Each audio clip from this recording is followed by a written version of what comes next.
Yes guys, what is going on? Welcome back to the channel and welcome to episode number 13 of our EAFC 26 career mode, now with Werder Bremen and not West Ham. Hope you are all enjoying the series so far. Hope you are enjoying or have enjoyed the first episode since we moved over to Werder Bremen in Germany. If you have done, please drop a comment down below to let me know and show me that support, and any suggestions from any Bundesliga fans out there for players to sign, how Werder Bremen, how we generally do their transfer policy. I've got a few ideas, I've done my research, so we'll definitely be looking at that over the coming episodes in terms of the transfer strategy and everything like that. But as I say, drop any comments below, let me know you're enjoying this series, drop a like if you have liked this video or you will like this video, and please subscribe to the channel to follow the journey. But we jump straight into a game against, probably in terms of quality, I know they have or are a bit of a controversial team in the Bundesliga due to the ownership rules and everything like that over in Germany, but probably from terms of talent, probably the biggest team we've played so far since moving over to Germany. And we are at home, and it is against RB Leipzig, and you've seen there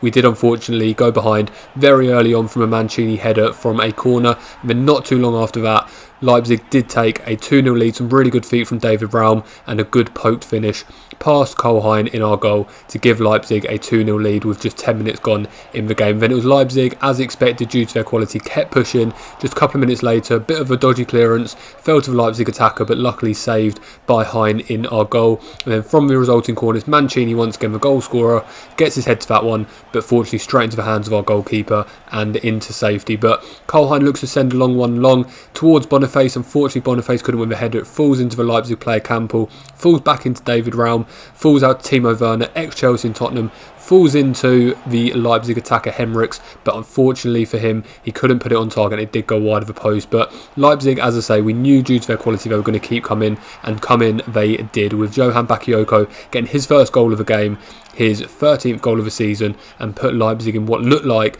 an unattainable 3-0 lead in this one. We were still going to give it our best shot. Smith gets a good chance there, but saved by Galacci in the Leipzig net. But as I say, early on, being 3-0 down, we knew this one was going to be difficult, and we, at this point, was basically damage prevention to make sure we didn't lose to a heavier scoreline. But as I say, we wanted to still attack, we wanted to still obviously give ourselves a chance in this one. Schmidt gets another chance here, unfortunately hits post, hits the back of Galacci, and fortunately Schmidt was quickest to react and just taps that one in to cut the scoreline down a little bit.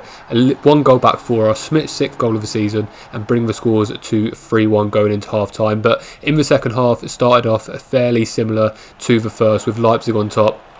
Good shot there from their attacker, but straight at Kohlhein in our goal. And then just a couple of minutes later, it was Leipzig again. David Raum, quick feet once again, similar to his goal early on, gets the shot away, but fortunately for us, smashes against the crossbar and stays out back of the net. And then it was our turn 10 minutes later. Jinma with a really good run there. Good save from Galacci. Alvaro looks nailed on to finish that one from the edge of the box, but unfortunately couldn't quite keep it on target, nails it wide of a post and keeps the scores at 3-1. And then Schmidt gets a good chance. He's had a few opportunities in this game, but Galacci's there once again, standing tall to keep that one out. And a couple of substitutions for us to freshen up the team a little bit.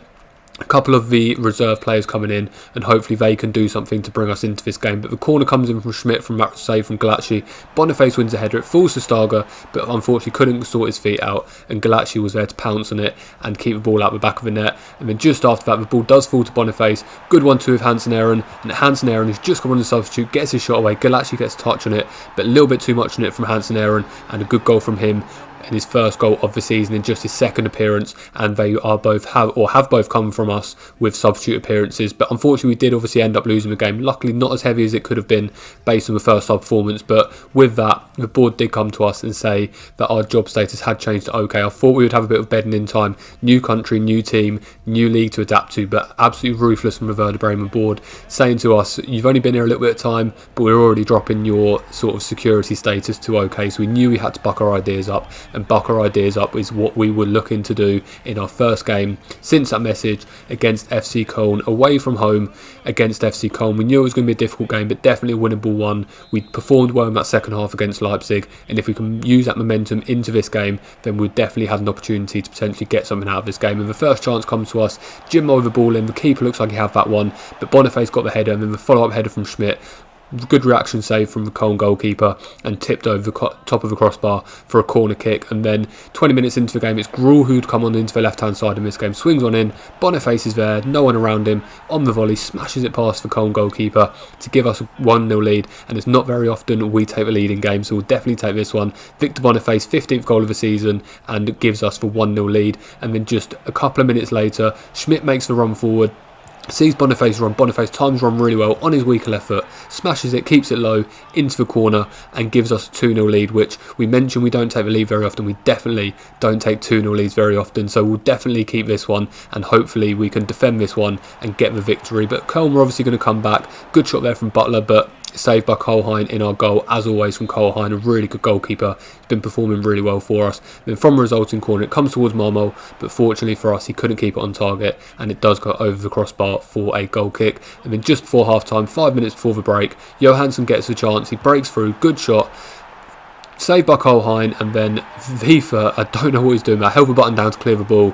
but unfortunately he just slid in, missed the ball completely, and a absolute comical goal for Köln to score, to cut the score in half and make the scores 2-1 going into half time. But we knew, although we didn't have a clean sheet anymore, although our lead wasn't unattainable as it was at one point, we knew Köln were going to come back, and we obviously had to perform well. But it was Köln who got the better of the chances, hit the post there, but luckily fell straight back into the hands of Kohlheim. And then just after that, the long ball through to Kaminski on that left hand side, he looks to swing across him, falls to Butler, Butler plays it into Johansson, good shot but good save from Kohlheim to push that ball wide and behind for a corner kick. And a few changes, Hansen Aaron coming on once again after his goal in the last game, wanted to give him a chance to sort of build on his momentum from that goal, and hopefully he can be involved and hopefully help us get this victory in this game. But Köln kept coming, good shot from their attacker, rifles past the goalkeeper Kohlheim and brings the scores back to 2-2 with just 8 minutes left, and Butler gets a goal, and as I say, it is 2-2 with only a couple of minutes remaining in this game, and basically it was a case of next goal wins. Balter gets a ball here,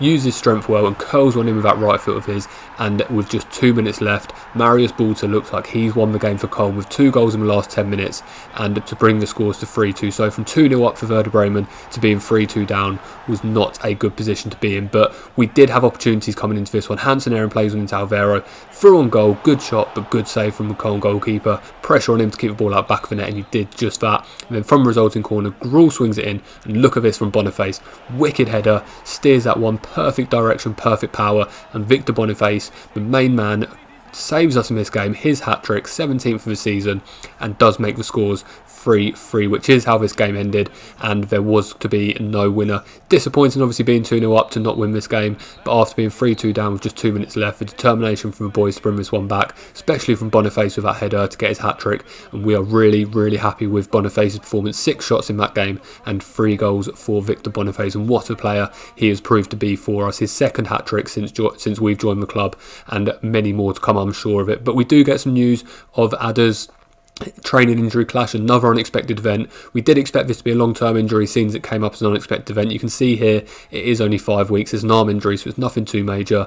Obviously a young player, only 19 years old, but not in the first team picture at a minute, so not too much of a shame for us at the point. Obviously not nice for him himself, and hopefully he will recover fully from that, but it doesn't really affect our first team, so we're not too downbeat about that. But we do jump in to the final game of the episode after that 3-3 draw against FC Köln and that hat-trick from Victor Boniface. We do come back home to the Werder Bremen Stadium, and it is a local rivalry against Hamburg, massive rivalry, and obviously this was one we were looking to win. And obviously we've had the loss against Leipzig, we have the draw against Köln. Obviously only all that's left is a win, of course, and Boniface takes the lead for this one. Good calm finish with his left foot, steers it past Hamburg goalkeeper to give us a 1-0 lead early on. We mentioned in the last game we don't take leads very often, so to take the lead early on 2 games in a row, we'll definitely take that one. And then we kept building from there. Alvaro plays into Boniface onto his left foot, and Boniface once again calmly steers it into the other corner this time, past the Hamburg goalkeeper, and gives us 2-0 lead just 25 minutes into this game. And he has got 19 goals in 30 games this season in the league, more than a goal every 2 games. and he is in the absolute form of his life currently. And we kept coming. Schmidt with a really good shot, but a good save from Hamburg goalkeeper. And then from the resulting corner, it is going to be Schmidt who sends this one in. Outswing on his right foot, falls towards Stargard, decent header, but unfortunately couldn't quite get it on target with the pressure he was under, and it did go wide of the post and out for a goal kick. And then Hamburg started getting opportunities for themselves. Philippe with a decent shot, but a good save from Kohlhein, as we have said many times from Kohlhein, and it'll be a real shame to see him going back to Arsenal at the end of his loan spell, but potentially we could look to bring him in permanently, and we'll obviously watch this gap for transfers over the next couple of episodes, but he's definitely one we'll definitely keep an eye on, because a good goalkeeper is the foundation of any team, so if we can keep him, we'll definitely be in a good place. But into second half we go with that 2-0 lead in this derby game, and a good shot there, but unfortunately just wide of a post from Alvaro. And then 10 minutes left, Hamburg get a decent chance, but fortunately for us they do hit the post, hits the defender and falls back into the hands of Kohlhein to keep his clean sheet intact for now. And then just 2 minutes before the end, Hansen there and plays into Boniface. I thought he might have been offside at this point. Linesman kept his flag down, and it's Victor Boniface to get his second hat-trick in 2 games, his 20th goal in 30 appearances, and he's in absolute purple patch form at the minute, Victor Boniface. I mean, clearly he's having a good season overall, but to get 3 goals, a hat-trick in 2 games, and his third hat-trick, to be fair, since we have joined the club. Obviously got a hat-trick on our debut for the club, I mean obviously these 2 in this episode, and it was only right we took him off, got a standing ovation from the home crowd, and to really show our appreciation for how good Victor Boniface has been and how good his goal scoring has been. And we do manage to get the win in the derby, in a 3-0 win, a clean sheet as well for Kohlhein, so really pleased for him, and once again a match ball for Victor Boniface. He's going to have to buy a new house with a bigger room, because the way he's picking up these match balls recently is something that cannot be downplayed. But we get a message after that. We have been contacted by Leeds around Max Werber. He's not played for us since we've come in, and Leeds are obviously worried about his development. I don't know if we will play him, to be honest, so potentially over the next coming episodes he may be recalled by Leeds, so watch that one. And we do get a message from Jinmar mentioning his contract. If I'm being honest, again, it didn't come through saying he wanted a new contract, so we weren't aware of it, but as soon as we saw that, we knew we had to try and get him one. We were looking obviously the earners to make sure we weren't going too much. We're looking around about £30,000 or just over for maximum earners in this team. Jinmar currently on £21,000, 25 years of age, 74 rated, really pacey player. We know we need pacey wingers in this team, so Jinmar was definitely one we didn't want to lose for a fee or for a free transfer if it came down to it. So we went straight into negotiations, and we did agree an important squad role. He will be that right winger for the foreseeable future for us, using his pace down that wing, and obviously he can fill in the central striker role if we need to. And then all that was to discuss was the wages. As I say, currently on £21,000 a week. We do decide, as he's going to be our starting right winger for the foreseeable future, to put him up to £30,000. Not quite the top earner in the team, but definitely up there in sort of the top 3, 4, 5 top earners in this team. And of course Jinmar took that one. We remember back to the West Ham part of his career where Kilman expected astronomical wages and turned it down. Luckily Jinmar was a bit more playing ball with this one, accepted £30,000, and obviously he's absolutely buzzing to get that new contract and stay in the north of Germany with Werder Bremen. But as always, hope you have enjoyed this episode. A win in there and a clean sheet, and hopefully after that job security we can push on in this one. As always, please comment down below, please like the video if you have got to the end, please subscribe to follow the journey. Take care of yourselves, and I'll see you on the next one. Bye bye.